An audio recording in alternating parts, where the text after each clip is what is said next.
जरा सुनिएगा। आज की अहम तरीन खबर, फील्ड मार्शल इंडिया ने फील्ड मार्शल बनाया मानेक शॉ को, और ये उन्होंने बनाया 1973 में। और बनाया क्यों? 1971 की जंग लड़ी उन्होंने। सुनते जाइए। और अगर आप हिस्ट्री को देखते हैं, पढ़ते हैं, तो उसमें इंडियन चीफ का बहुत किरदार था, उनके आर्मी चीफ का। सुनते जाइए। और क्योंकि उन्होंने सारी साजिश रची, बहुत सारी गलतियां तो हम करते ही आ रहे थे पिछले 15-20 साल से, हमारी अपनी कोताहियां थी। बहरहाल उन्होंने पाकिस्तान को 2 हिस्से में तोड़ दिया। इस पर मैं क्या कहूँ। और वाकई उनके कंट्रीब्यूशंस जो थे वो नजर आ रहे थे कि उस कंट्रीब्यूशन के ऊपर उनको फील्ड मार्शल बनाया गया। बात तो सही है। हमारे यहाँ शहबाज शरीफ को मार्को रूबियो कॉल करता है, सेक्रेटरी फॉरेन अफेयर्स हैं, और मुलाकात हमारे जनरल साहब के साथ प्रेसिडेंट की होती है। मतलब अब इसको हम क्या सोच। हमारे यहाँ 4 से 6 दिन का या 2 से 4 दिन का ये कॉन्फ्लिक्ट था, और जिसमें बाकायदा जंग डिक्लेयर नहीं हुई। सुनते जाइए। जी हाँ, डिक्लेरेशन ऑफ वॉर नहीं हुई, सुनते जाइए। इमरजेंसी नहीं लगी। सुनते जाइए। मुल्क में बैंक खुलते रहे, स्कूल खुलते रहे, लोग अपने सारे काम बाकायदगी से करते रहे। हम जंग की हालत में नहीं थे। हाँ, कॉन्फ्लिक्ट हो रहा था। सुनते जाइए। बिल्कुल, उन्होंने हम पर रॉकेट दागे, हमने अपने रॉकेट उन पर दागे। तो ये एक टेक्नोलॉजी की जंग थी जो दूर दूर से लड़ी गई। इसमें जनरल साहब को तो मेरा ख्याल पसीना भी नहीं आया, वो एयर कंडीशन से बाहर भी नहीं निकले। सुनते जाइए। जर्नलों की सोच तो आज तक यही रही है कि हम और हम, वी आर द माइट। जो हमारा कहना माने वो मुहिब वतन, जो हक मांगे वो गद्दार, जो उनकी हिमायत करे वो भी मशकूक, और अवाम तो कीड़े मकोड़े हैं। सवाए जंग खत्म होने के बाद जब वो पसरूर पहुंचे और टैंक के ऊपर चढ़कर उन्होंने नारे लगाए, उस दिन जरा को गर्मी लगी होगी थोड़ी बहुत टैंक पर चढ़ने की, लेकिन उसके अलावा जंग के दिनों में वो अपने एयर कंडीशन कमरे से रावलपिंडी और इस्लामाबाद से नहीं निकले। उन्होंने किसी जगह का कोई ऐसा दौरा भी नहीं किया जहां पर कोई जंग लगी हुई थी। जाहिर है गालियां तो दे नहीं सकते, लेकिन टिका के इज्जत जरूर करूंगा, क्लियर इज्जत करूंगा। Another sad day for Pakistan. Another sad day for our country.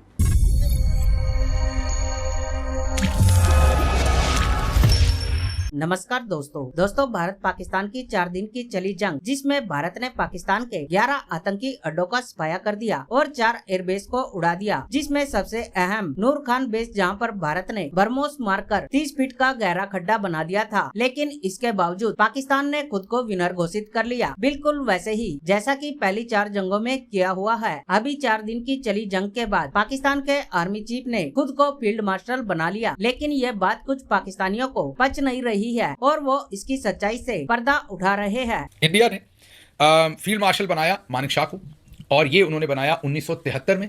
और बनाया क्यों? 1971 की जंग लड़ी उन्होंने। और अगर आप हिस्ट्री को देखते हैं, पढ़ते हैं, तो उसमें इंडियन चीफ का बहुत किरदार था, उनके आर्मी चीफ का। और क्योंकि उन्होंने सारी साजिश रची, बहुत सारी गलतियां तो हम करते ही आ रहे थे पिछले 15-20 साल से, हमारी अपनी कोताहियां थी। बहरहाल उन्होंने पाकिस्तान को 2 हिस्से में तोड़ दिया। 2 हिस्से में तोड़ने की वजह से जो साउथ एशिया क्या एशिया की पॉलिटिक्स ने एक नई जहत ले ली, एक पूरा मुल्क ही नया बन गया। तो वाकई वो तो एक ऐसी उनके पॉइंट ऑफ व्यू से एक ऐसी अचीवमेंट थी।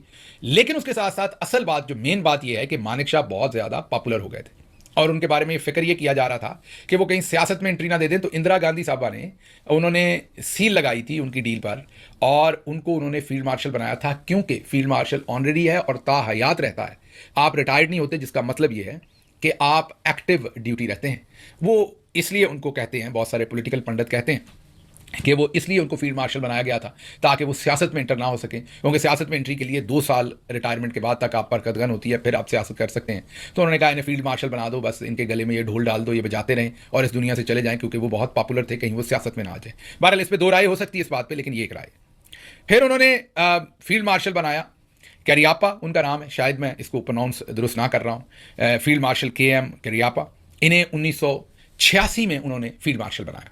लेकिन ये बात बड़ी इंपॉर्टेंट है कि इन्हें इनकी रिटायरमेंट के 33 साल बाद, 33 ईयर्स के बाद फील्ड मार्शल बनाया। क्यों बनाया? इन्होंने 1947, 1948, स्पेशली 1948 की जो इंडो पाक वॉर थी, जो इंडिया पाकिस्तान की कश्मीर जंग थी, उसमें इंडिया ये समझता है कि जो कश्मीर आज उनके हत्थे चढ़ा हुआ है वो इनकी खिदमत की वजह से है। और अगर ये उस वक्त बहुत बेहतरीन लड़ाई ना करते तो कश्मीर से उन्हें हाथ धोना पड़ जाता। तो उन खिदमत के एवज उन्होंने उनकी रिटायरमेंट के 33 साल बाद उन्हें फील्ड मार्शल का ओहदा दिया। हमारे यहाँ 4 से 6 दिन का या 2 से 4 दिन का ये कॉन्फ्लिक्ट था, और जिसमें बाकायदा जंग डिक्लेयर नहीं हुई। जी हाँ, डिक्लेरेशन ऑफ वॉर नहीं हुई, इमरजेंसी नहीं लगी, मुल्क में बैंक खुलते रहे, स्कूल खुलते रहे, लोग अपने सारे काम बाकायदगी से करते रहे। हम जंग की हालत में नहीं थे। हाँ, कॉन्फ्लिक्ट हो रहा था, बिल्कुल उन्होंने हम पर रॉकेट दागे, हमने अपने रॉकेट उन पर दागे। तो ये एक टेक्नोलॉजी की जंग थी जो दूर दूर से लड़ी गई। इसमें जनरल साहब को तो मेरा ख्याल पसीना भी नहीं आया, वो एयर कंडीशन से बाहर भी नहीं निकले, सवाए जंग खत्म होने के बाद जब वो पसरूर पहुंचे और टैंक के ऊपर चढ़कर उन्होंने नारे लगाए। उस दिन जरा को गर्मी लगी होगी थोड़ी बहुत टैंक पर चढ़ने की, लेकिन उसके अलावा जंग के दिनों में वो अपने एयर कंडीशन कमरे से रावलपिंडी और इस्लामाबाद से नहीं निकले। उन्होंने किसी जगह का कोई ऐसा दौरा भी नहीं किया जहां पर कोई जंग लगी हुई थी, क्योंकि जंग बर्री फौज ने उस तरीके से उसका काम था नहीं, अभी शुरू नहीं हुआ था। जंग होती तो शायद वो लड़ते। 95% 90% ये एयरफोर्स ने ही इस कॉन्फ्लिक्ट को हैंडल किया। उधर से भी मिसाइल चले, इधर से भी चले, उधर भी जहाज उड़े, इधर भी उड़े, तो एयरफोर्स का काम था। तो जनरल साहब ने ऐसा कोई काम नहीं किया जो कानून और कायदे के हिसाब से हम कहें, जिसमें फील्ड मार्शल या कोई और भी, इवन सितारा शितारा तमगा शमगा भी इस पर नहीं मिल सकता, क्योंकि कोई ऐसा कोई काम हुआ नहीं उनसे रिलेटेड। अगर कोई अवार्ड मिल सकता है किसी किस्म का, कोई सताइश का, तो वो एयर चीफ को या उनकी टीम को, क्योंकि उन्होंने इसमें एक्टिवली पार्टिसिपेट किया। अब जरा आगे चलते हैं। ये तो हो गई पहली बात कि ये मिलता कैसे है और यहां पर क्यों मिला, उसकी तरफ भी आते हैं। पाकिस्तान के ये दूसरे फील्ड मार्शल हैं। इससे पहले अयूब खान बने। अयूब खान साहब ने 7 अक्टूबर 1958 को मार्शाला लगाया। सिकंदर मिर्जा साहब से ही उन्होंने लगवाया था और फिर उन्होंने उन्हीं को चलता किया 27 अक्टूबर को। 20 दिन के बाद मार्शाला लगवाने के बाद 20 दिन के बाद उन्हें कहा कि मुझे आपकी ज़रूरत नहीं है, आप चले जाएं। लगा अपने आप को फील्ड मार्शल तो उसी दिन ही बना सकते थे, लेकिन उन्हें थोड़ी सी शर्मिंदगी हुई। उन्हें लगा कि लोग कहेंगे यार इसने ये क्या हरकत की है, तो उन्होंने पूरा 1 साल इंतजार किया। 27 अक्टूबर 1958 से 27 अक्टूबर 1959 तक उन्होंने इंतजार किया और 27 अक्टूबर 1959 को उन्होंने अपने आप को खुद ही फील्ड मार्शल डिक्लेयर कर दिया। जर्नलों की सोच तो आज तक यही रही है कि हम और हम, वी आर द माइट। जिसकी चाहे हुकूमत गिराएं, जिसकी चाहे हुकूमत बनाएं, जो हमारा कहना माने वो मुहिब वतन, जो हक मांगे वो गद्दार, जो उनकी हिमायत करे वो भी मशकूक। और अवाम तो कीड़े मकोड़े हैं। ठीक, अच्छा, अब अगर उनको ये ज़रूरत महसूस हुई है आवाम की, तो इसको ज़रा सोचिए, उनको अब आवाम की ज़रूरत क्यों महसूस हुई? क्या मकासद कुछ और हैं? क्या वो ताहयात सदर बनना चाहते हैं? ताहयात फील्ड मार्शल तो हो सकता है साथियों, ताहयात सदर नहीं हो सकता, बल्कि इनका तो सदर ही नहीं हो सकता, ये सदर बन ही नहीं सकते। बहुत मुश्किल है। क्यों? मैं ऐसी बात क्यों कह रहा हूँ? इनकी पब्लिक में रेटिंग जो है ना, वो बहुत ही ख़राब है, बहुत ही कमज़ोर है, बल्कि है ही नहीं। मैं तो ये कहता हूँ ये इनकी औकात है। इसका मतलब है कि इनसे ये काम करवा लिया गया है। करवाया उन्होंने कैसे है वो आपके सामने है। फील्ड मार्शल बनने के जो मेरिट्स हैं वो तो है ही हैं। बर्किना फासो जो है वो हमसे दहशतगर्दी में ऊपर है। उसके बाद दुनिया में सबसे ज़्यादा दहशतगर्दी हमारे पास हुई है। सिक्योरिटी सबसे जो बदतरीन है उसमें हम नंबर 1 है। इस टाइम पूरी दुनिया के अंदर हमें रैंक किया जाता है। दहशतगर्दी की रेटिंग में भी हम बर्किना फासो से, बस मैंने जैसे आपको कहा कि दूसरे नंबर पर हैं। मोदी ने पानी बंद कर दिया हुआ है, उसके ऊपर हमारा कोई काम नहीं। बता के उन्होंने मिसाइल मारे, हमने कोई जवाब नहीं दिया। अल्लाह भला करे एयरफोर्स का कि उन्होंने जवाब दे दिया। जनरल साहब के दौर में कश्मीर से मुंसलिक तकरीबन 30 के करीब पाकिस्तानियों को इंडिया पाकिस्तान के अंदर आकर कत्ल कर चुका है। गार्डियन स्टोरी लिख चुका है। हमने ना जवाब दिया ना बात की।